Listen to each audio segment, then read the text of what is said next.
గ్రంథము 44వ అధ్యాయము. నేను దప్పిగలవాని మీద నీళ్లను, ఎండిన భూమి మీద ప్రవాహ జలములను కుమ్మరించదను.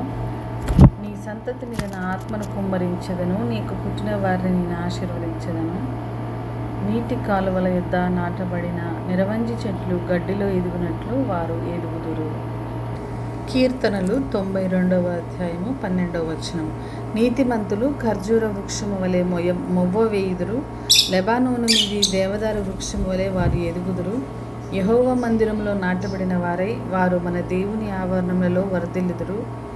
నాకు ఆశ్రయదుర్గమైన యెహోవా యథార్థవంతుడనియు ఆయన యందు ఏ చెడుతనము లేదనియు ప్రసిద్ధి చేయుటకై వారు ముసలితనమందు కూడా ఇంకా చిగురు పెట్టుచుందురు, సారము కలిగి పచ్చగా ఉందురు. ప్రార్థన. పరలోకమందున్న మా తండ్రి, ఈ దినము కూడా ప్రభువా నీ సన్నిధిలో మేము మా యొక్క అవసరతల కొరకై, మా యొక్క తండ్రి అభివృద్ధి కొరకై, ఆశీర్వాదం కొరకై నీ సన్నిధిలో నిలిచి మేము ప్రార్థన చేయుచుండగా తండ్రి మమ్మల్ని బలపరచుము, మా ఆత్మల్ని బలపరచుము, మా యొక్క ప్రయత్నములను సఫలము చేయండి తండ్రి.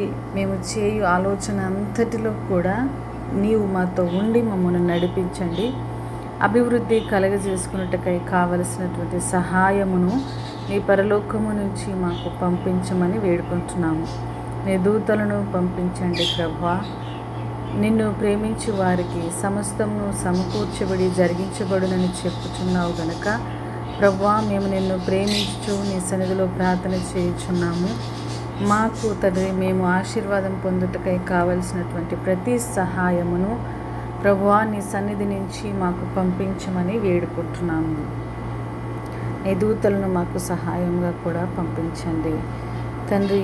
ఏ మార్గంలో వెళ్ళవలను, ఎటువంటి ఏ త్రోవలో నడిస్తే ప్రభువా మేము ఆశీర్వాదం పొందుకుంటామో అటువంటి త్రోవలోనికి మమ్మల్ని నీ చేయి పట్టుకొని నడిపించుము ప్రభువా. సహాయం చేయుము, నిబంధన చేసి ప్రభువా మమ్మల్ని ఆశీర్వదించుము ప్రభువా.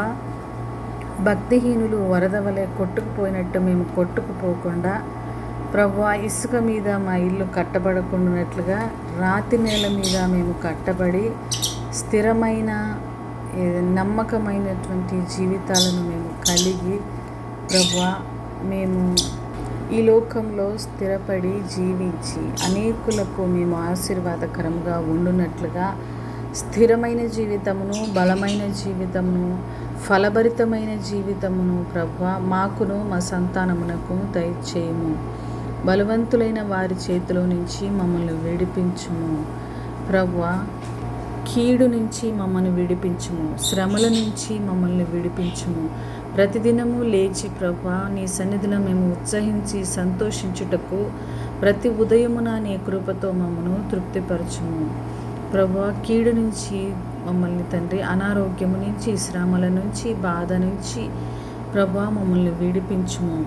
మా చేతి పనిని మాకు స్థిరపరచుము ప్రభువా. మా చేతి పనిని మాకు స్థిరపరచుము.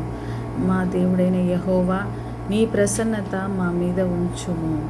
నీ ఆలోచనలు ఎంతో గంభీరమైనవి ప్రభా. నీ కార్యములు ఎంతో గొప్పవి, నీ చేతి పనులు ఎంతో గొప్పవి ప్రభా. నీకు స్తోత్రములు తండ్రి. భక్తిహీనులకు తండ్రి, అన్యాయస్తులకు వాటి గురించిన జ్ఞానము లేదు, వాటి గురించినటువంటి వివేచన లేదు ప్రభా.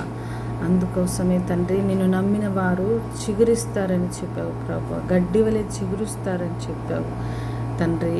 మమ్మల్ని జ్ఞాపకం చేసుకుని మమ్మల్ని చిగురింప చేయండి తండ్రి. భక్తిహీనులు చిగురిస్తారు కానీ వారు గడ్డి వలె ఎండిపోతారు. అదే నిన్ను నమ్మిన వారమైన మేము నీతిమంతులుగా తండ్రి తీర్చబడి నమ్మి తండ్రి చిగురించబడి గొప్ప చెట్టుగా మేము ఫలభరితంగా ఉండి నైనా పెద్ద పెద్ద వృక్షములుగా మేము తండ్రి నాటబడి విత్తబడి ప్రభా మేము ఆశీర్వాదం పొందుకున్నట్లుగా ఫలభరితమైన జీవితములను మాకు అనుగ్రహించుము. ఆశ్రయదుర్గమైన దేవుడు, యథార్థవంతుడు ప్రభా.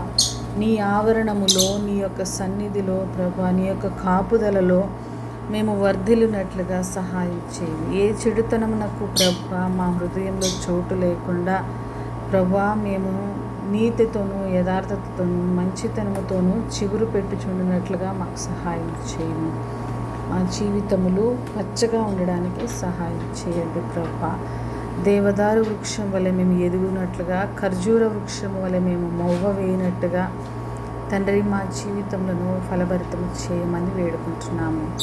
తండ్రి, సహాయం చేస్తున్నందుకు మీకు వందనాలు, కృతజ్ఞతాస్తుతులు, స్తోత్రం చెల్లిస్తూ ఈ ప్రార్థన నజరేయుడైన యేసుక్రీస్తు ప్రభు నామములో అడిగి వేడుకుంటున్నాము తండ్రి. ఆమేన్, ఆమేన్, ఆమేన్.